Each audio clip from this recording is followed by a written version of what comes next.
জীবের আত্মকল্যাণার্থে ব্যবহৃত হয়, যে ধর্মকে আশ্রয় করলে জীব প্রকৃত সুখ এবং শান্তির পথ খুঁজে পায়, সেই ধর্ম এখানে আলোচিত হয়েছে এই গ্রন্থে। ধর্ম প্রজ্জিত কৈতব, কপটতাহীন, মায়া গন্ধহীন, ছলধর্ম, মিছা ধর্ম থেকে মুক্ত যে ধর্ম, যেটা জীবের স্বরূপের ধর্ম, যেটা আত্মার নিত্য ধর্ম, সেই ধর্ম এখানে বর্ণিত হয়েছে। ধর্ম প্রচ্ছিত কৈতব অত্র পরম নির্মৎসরানাং সতাম।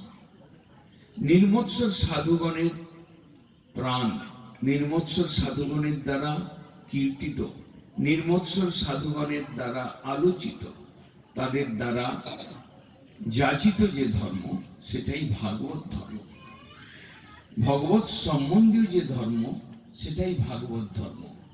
ভক্তি রূপ পরম সাধন মূলক যে ধর্ম, সেটাই ভাগবত ধর্ম বলা হয়েছে। বেদং বাস্তবমাত্র বস্তু, শিবদং তাপত্রয়োন্মূলন। এই শাস্ত্রে প্রতিপাদ্য বস্তু হচ্ছেন বাস্তব বস্তু ভগবান।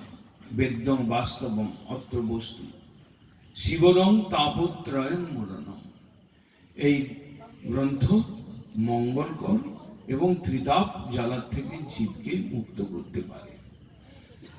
শ্রীমদ্ ভাগবতে মহামণি কৃতে, মহামণি বেদব্যাস যে গ্রন্থ রচনা করেছেন, সেটাই শ্রীমদ্ ভাগবত মহাপুরাণ। কিংবা অপরই ঈশ্বর সদ্য হৃদি অবরুদ্ধতি অত্র। এই গ্রন্থ শ্রবণ করলে কেবলমাত্র ভগবানের ভক্তি হয় তা নয়, ভগবানেতে প্রেম উৎপন্ন হয় এবং ভাগবত ধর্ম যাজনকারীর কাছে ভগবান বশীভূত হয়ে তার হৃদয়ে এসে বসবাস করতে শুরু করেন, তার হৃদয় ছেড়ে আর কোথাও যেতে চান না। তাই বলছেন যে ঈশ্বর সদ্য হৃদয় অবরুদ্ধতে, শ্রবণকারীর হৃদয়ে অবরুদ্ধ হয়ে যান, তিনি সেই স্থান ছেড়ে আর কোথাও যেতে চান না, কারণ ভাগবত শ্রবণ ফলে তার হৃদয়টা পবিত্রতা লাভ। শ্রীমদ্ ভাগবতে মহামণি কৃতে কিংবা অপরই সদ্য হৃদি অবরুদ্ধতি অত্র কৃতিভি শুশ্রূষুভি তৎক্ষণাৎ।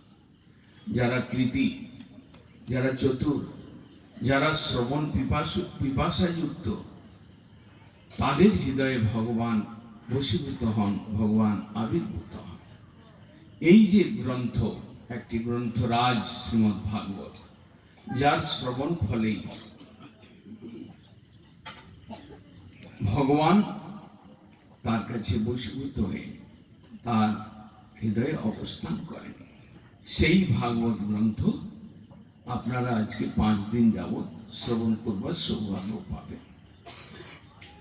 শ্রবণ করাবে কে, কার কাছে শ্রবণ করা উচিত, এই বিষয়ে শ্রী চৈতন্যদেব দিগদর্শন দিয়েছেন।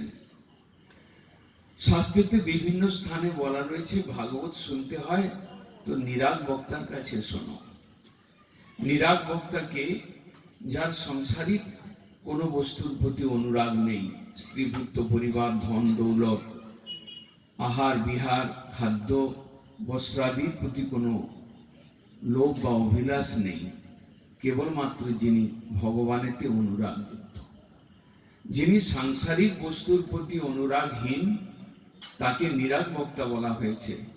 অথবা অন্য পক্ষে, অপর পক্ষে যিনি ভগবত অনুরাগী, সেই রকম বক্তার কাছ থেকে শ্রবণ করা শ্রেষ্ঠ মঙ্গলদায়ক।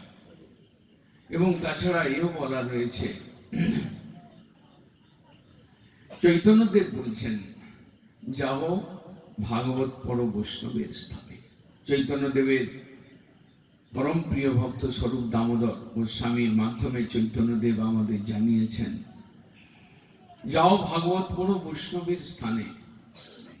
ভাগবত পড়তে হয় বৈষ্ণবের মুখে, কারণ যিনি বিষ্ণুর জন্য সর্বত্যাগী, যিনি বিষ্ণুগত প্রাণ, যিনি বিষ্ণুর ভক্তিতে লীন, এইরকম ব্যক্তির কাছে ভাগবত শ্রবণ করলে আপনি প্রকৃত ফল, সুষ্ঠু ফল পেতে পারবেন।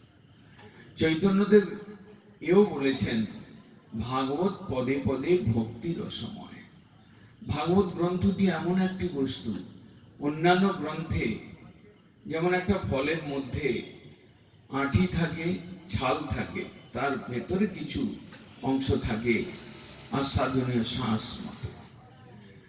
ভাগবতকে লাস্টের শ্লোকে বলা হচ্ছে নিগম কল্পতরুর গলিতং ফলম। বেদরূপ বৃক্ষের একটা প্রপক্ক ফল, গাছে পাকা ফল। ধরুন একটা আম, আমের ভেতরে আঁটি রয়েছে আর আমের বাইরে একটা ছাল রয়েছে, ত্বক। ভাগবত এমন একটি বস্তু যার আঁটি এবং ত্বক নেই, অর্থাৎ সামান্য নগণ্য মাত্র, খুব পাতলা, এবং আঁটি খুব ছোট, ভেতরে শ্বাসে ভরা, রসে ভরা।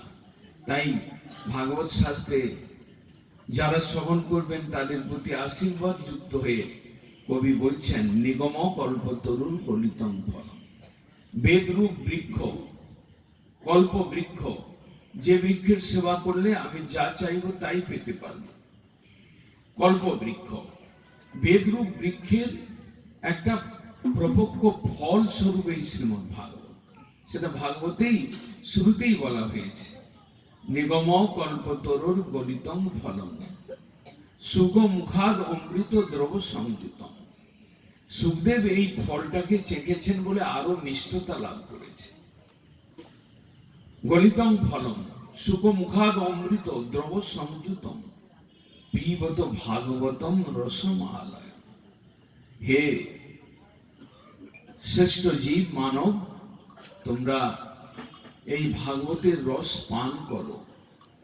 পিবত ভাগবতম রসমালয়ম, এটা রসের আলয়, চিন্ময় রস, আনন্দ রস, ঈশ্বরের গুণ মহিমা যুক্ত রস। পিবত, পান করো। কি করে পান করবে? পান ক্রিয়াটা গ্লাসের মাধ্যমে জিহ্বা বা মুখে আমরা পান করি। ভাগবত পান করবার বিধানটা দিয়েছেন কান দিয়ে। ভাগবত রস পান করো শ্রবণের দ্বারা। তাই ভাগবত শ্রবণ করতে উৎসাহিত করে লেখক এখানে বলেছেন পিবত ভাগবতম রসম আলয়ম, রসের আলয়, মুহুরহ, প্রত্যেক দিন শ্রবণ করো। আমাদের দেশে বা ভাগবত যখন প্রথম কীর্তিত হয় 7 দিনের হয়েছিল, এবং আজও ভারতবর্ষের বিভিন্ন স্থানে, ভারতবর্ষের বাইরেও ভাগবত সপ্তাহ হয়ে থাকে। কিন্তু গৌড়ীয় বিচারে ভাগবত প্রত্যেক দিন শ্রবণ করতে হবে। কেবল আনুষ্ঠানিকভাবে শ্রবণ করা, সেটা কোনো কোনো জীবের, যারা একদম শ্রবণ করবার সুযোগ পান না তাদের জন্য ভালো, কিন্তু যারা প্রকৃত ভগবানের ভক্ত, ভগবানের ভক্তি করেন, যারা ভগবানকে ভালোবাসেন, তারা প্রত্যেক দিন ভাগবত শ্রবণ করেন। ভাগবত রস শ্রবণ ছাড়া তারা বাঁচতে পারেন না। পিবত ভাগবতম রসম আলয়ম মুহুরহ রসিকা ভুবি ভাবুকা।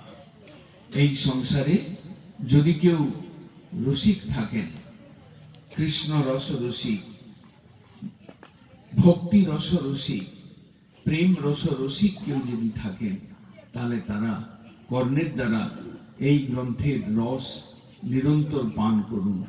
এই আশীর্বাদ গ্রন্থের প্রথম 3টি শ্লোকে দেখানো হয়েছে।